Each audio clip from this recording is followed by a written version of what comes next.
Bienvenue sur le rocher. Pardonner, ce n'est jamais simple, mais quand la douleur vient de ton père ou de ta mère, de ceux qui étaient censés t'aimer, te protéger, te construire, ça devient presque impossible. Peut-être que tu portes encore des blessures qu'on ne voit pas, des paroles qui t'ont brisé, des silences qui t'ont tué à petit feu, des gestes que tu n'oublies pas. Aujourd'hui, on va parler vrai. Comment pardonner un parent toxique sans s'autodétruire? Ce que dit la Bible, mais aussi le cœur de Dieu pour toi dans cette situation. Le pardon n'est pas l'effacement automatique de ce que tu as vécu.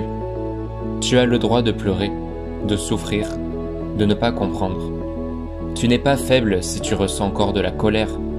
Tu es humain, et Dieu, lui, voit tout. Tu as compté mes pas errants.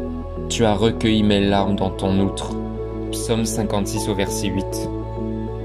Peut-être que personne ne t'a jamais dit « Tu as le droit de reconnaître que ce que tu as vécu n'était pas normal ».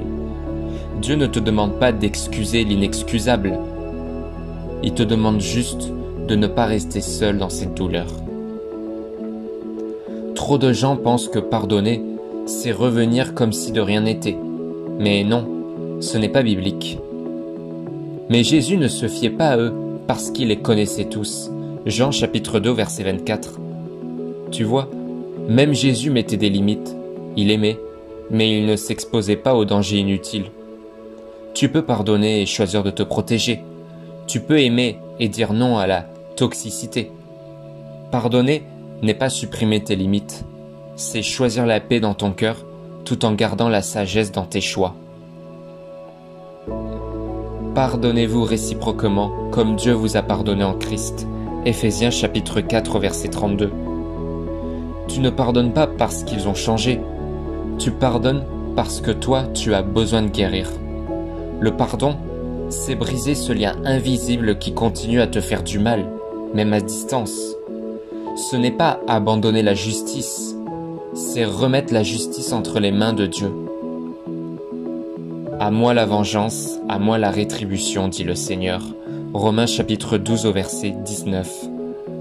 Le pardon, c'est dire à ton âme, tu n'as plus besoin de porter ce fardeau. Comment commencer concrètement? Sois vrai avec Dieu. Dis-lui tout, même ta colère, même si tu ne veux pas pardonner. Demande de l'aide. Tu n'as pas à guérir seul. Un pasteur, un conseiller chrétien, un ami mature peut t'accompagner. Écris. Parfois les mots qu'on ne peut pas dire, il faut les poser sur papier. Une lettre que tu n'enverras peut-être jamais, mais qui décharge ton cœur. Prie pour ton cœur. Avant de prier pour que Dieu les change, prie pour que Dieu t'aide à ne pas devenir comme eux. Et enfin, accepte que c'est un chemin. Le pardon n'est pas une émotion soudaine. C'est une décision que tu peux répéter chaque jour, même avec les larmes aux yeux. Tu n'as pas choisi tes blessures, mais tu peux choisir de ne pas en faire ton identité. Tu peux choisir la paix, la guérison, la liberté. Et le pardon est la clé, non pas pour qu'il dorme mieux la nuit, mais pour que toi tu retrouves ton sommeil. Dieu est avec toi dans chaque étape de ce chemin. Et il t'aime assez pour panser tes plaies, guérir ton cœur et te restaurer entièrement. Commente, Seigneur, aide-moi à guérir si tu veux que je prie pour toi. Abonne-toi pour recevoir des messages bibliques qui t'accompagnent dans ta restauration. Et surtout, tu n'es pas ce que tu as vécu. Tu es ce que Dieu déclare sur toi. Et en lui, tu peux être libre.